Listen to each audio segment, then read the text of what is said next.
बिस्मिल्लाहिर्रहमानिर्रहीम अस्सलामु अलैकुम वरहमतुल्लाह। इस वक्त काफ़ी कंट्रीज़ में मौजूदा हालात की वजह से लॉकडाउन चल रहा है और काफ़ी हमारे इस्लामी भाई जो आउट ऑफ कंट्री मौजूद हैं, यानी UK, Australia, Qatar, Dubai, India या दीगर ममालिक में जो हमारे मुसलमान भाई मौजूद हैं, उनकी तरफ से एक सवाल बहुत ज़्यादा पूछा जा रहा है। वो ये है कि हज़रत लॉकडाउन चल रहा है और लॉकडाउन की सूरत हाल में क्या हम घर पर ईद की नमाज़ पढ़ सकते हैं या नहीं, क्योंकि मसाजिद के अंदर पाबंदी है नमाज ईद अदा करने के लिए या वैसे भी कोई भी नमाज़ पढ़ने के लिए। तो इस सूरत में हम घर पर ईद की नमाज़ पढ़ सकते हैं या नहीं, अगर पढ़ सकते हैं तो इसके पढ़ने का तरीका क्या है। ये दो मसाइल मैं आप लोगों के साथ शेयर करने जा रहा हूँ। एक तो मैं आपको बताऊँगा कि किन लोगों के लिए ईद की नमाज़ घर पर अदा करना जायज़ है और किन लोगों के लिए घर पर ईद की नमाज़ अदा करना जायज़ नहीं है और ईद नमाज का तरीका क्या है। ये मैं इंशाअल्लाह अज़्ज़ व जल आपको बिल्कुल आसान लफ्ज़ों में समझाने की कोशिश करूँगा। सबसे पहले तो ये समझ लेते हैं कि घर पर ईद की नमाज़ कायम करना जायज़ है या नहीं। तो देखिए, इस बात को समझने की कोशिश करें। ईद की नमाज़ कायम करने के लिए चंद एक शराइत का होना ज़रूरी है, यानी शरीयत ने ईद की नमाज़ कायम करने के लिए चंद शराइत का होना लाजिम करार दिया है।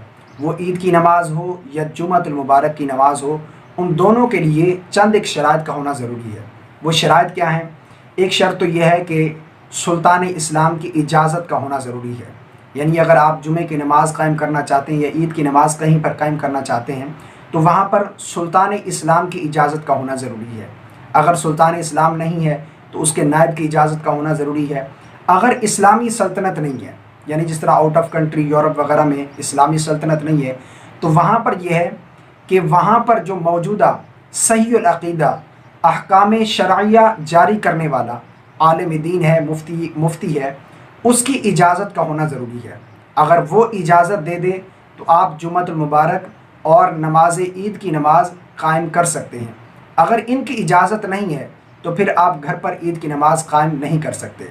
अगर इनकी इजाज़त हो तो फिर अब घर पर कायम करने के लिए क्या शर्त है?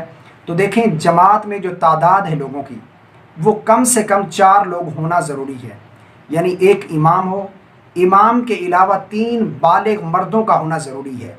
ये याद रखिएगा, ये नहीं कि 2 लोग हैं या 3 लोग हैं, वो मिलकर जो है 3 लोग एक इमाम बन जाए और 2 जो है मुक्तदी बन जाए, वो घर पर जो है नमाज ईद कायम कर लें या जुमे की नमाज़, इस तरह बिल्कुल भी नहीं उनकी नमाज होगी। इमाम के अलावा 3 बालिग मर्दों का होना ज़रूरी है।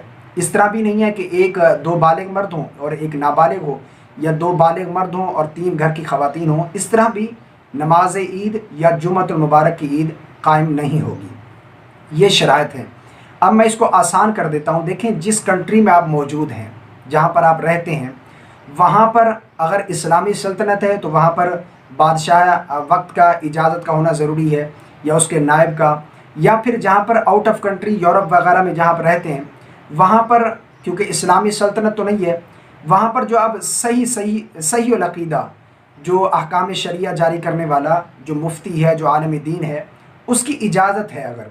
अगर वो इजाज़त दे देते हैं, वो फतवा देते हैं कि घर पर मौजूदा हालात की वजह से जुमे की नमाज़ भी कायम की जा सकती है या फिर ईद की नमाज़ भी कायम की जा सकती है, तो आप बिल्कुल घर के अंदर 4 लोग हैं तो घर पर ईद की नमाज़ कायम कर सकते हैं, जुमे की नमाज़ भी कायम कर सकते हैं जिस तरह के मौजूदा हालात हैं।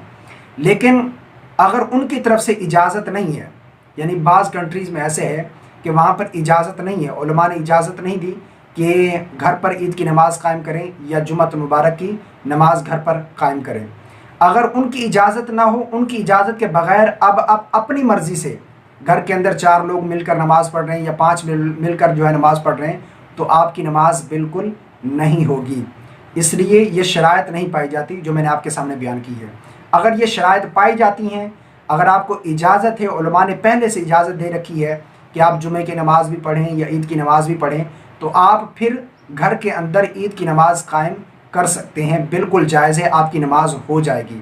लेकिन अगर इजाज़त नहीं है, बग़ैर उनकी इजाज़त के अगर आप घर के अंदर नमाज ईद कायम करेंगे या जुमे की नमाज़ कायम करेंगे तो आपकी नमाज नहीं होगी, बिल्कुल आपके लिए जायज़ नहीं है। अब चाहे 10 लोग भी हों या 15 लोग भी हों, अगर ये शराइत ना पाई जाएं तो तब आपकी नमाज नहीं होगी। ये तो थी शराइत।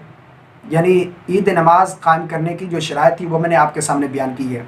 उम्मीद करता हूँ ये मसला आपको समझ आ गया होगा कि कौन लोग घर पर ईद की नमाज़ कायम कर सकते हैं और कौन जो है वो घर पर ईद की नमाज़ कायम नहीं कर सकते। अब मसला ये है कि घर पर अगर ईद की नमाज़ कायम करना चाहें तो इसके पढ़ने का तरीका क्या है। तो देखिए, इमाम साहब जो नमाज़ पढ़ाना जानते हैं, जिनकी दाढ़ी भी है, दाढ़ी भी रखी हुई है, एक मुश्त दाढ़ी का होना ये ज़रूरी है, वाजिब है। याद रखिएगा, जो इमाम बन रहा है उसकी एक मुश्त दाढ़ी का होना ये वाजिब है। वो इमामत करा सकता है, ऐसे कोई इमामत नहीं करा सकता। अगर नमाज़ पढ़ाना जानता है जो भी आप में से, जो भी आपकी फैमिली मेम्बर में से जो नमाज के मसाइल जानता है, ज़रूरी तहारत के मसाइल जानता है, वो इमाम बन जाए, बाकी मुक्तदी बन जाए। अब इसमें यह है कि जब घर पर नमाज कायम कर रहे हैं, ज़ाहिर सी बात है वहाँ पर घर की ख़वातीन भी हैं। वैसे तो ख़वातीन के लिए ईदगाह में जाना ईद की नमाज के लिए जायज़ नहीं है, मस्जिद और ईदगाह में, लेकिन अब घर पर नमाज पढ़ी जा रही है तो इसमें घर की ख़वातीन भी शामिल हो सकती हैं, वो भी ईद की नमाज जो है जमात के साथ पढ़ सकती हैं।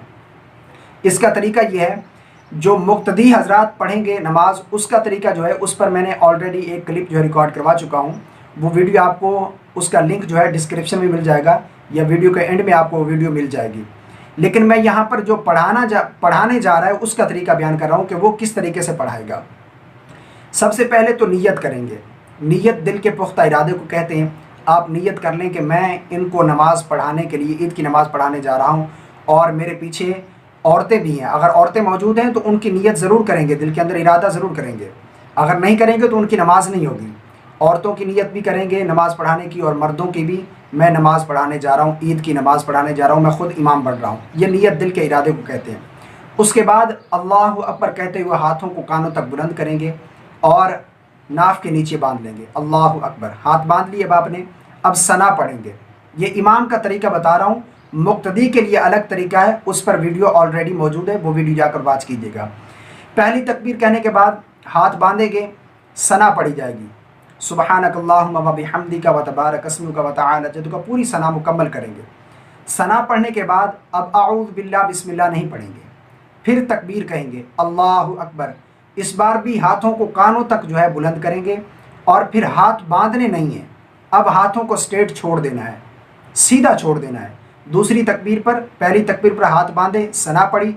दूसरी तकबीर पर तकबीर कहते हुए, अल्लाहु अकबर कहते हुए हाथों को सीधा छोड़ देना है। अब फिर चंद सेकंड के लिए, यानी 2 सेकंड या 3 सेकंड के लिए इस तरह वक्फत करना है।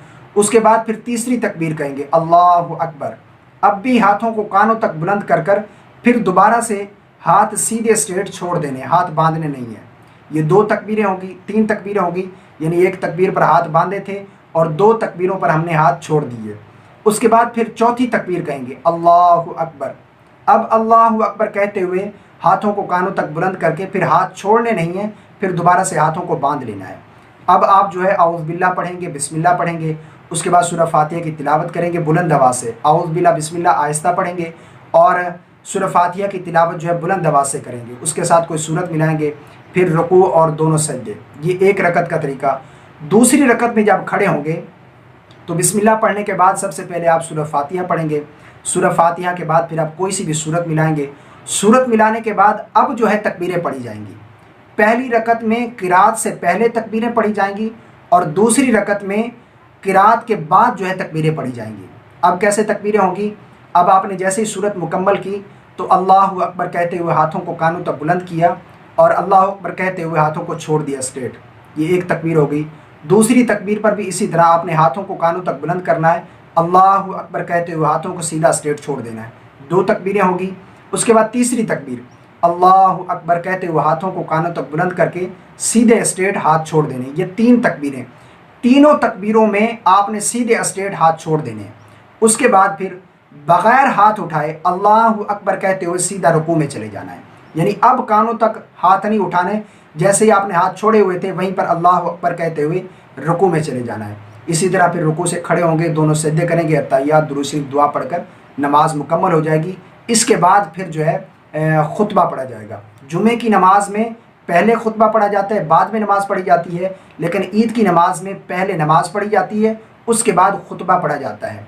ये ईद की नमाज का तरीका जो इमाम साहब पढ़ा रहे हैं उनका तरीका मैंने आपके सामने बयान किया है, लेकिन इसके बाद जो खुतबा है उस पर भी मैं बहुत जल्द जो है आपको वीडियो दूंगा। बिल्कुल आसान खुतबा दूंगा कि जो हर आम आदमी खुतबा वो पढ़ सके, और बहुत ही आसान खुतबा होगा इंशाअल्लाह अज़्ज़ व जल। उम्मीद करता हूँ मेरी बात आपको समझ आ गई होगी। दुआ है कि अल्लाह रब्बुल आलमीन हम सब को शरई मसाइल जानने की तौफीक अता फरमाए। आमीन। अस्सलामु अलैकुम व रहमतुल्लाह।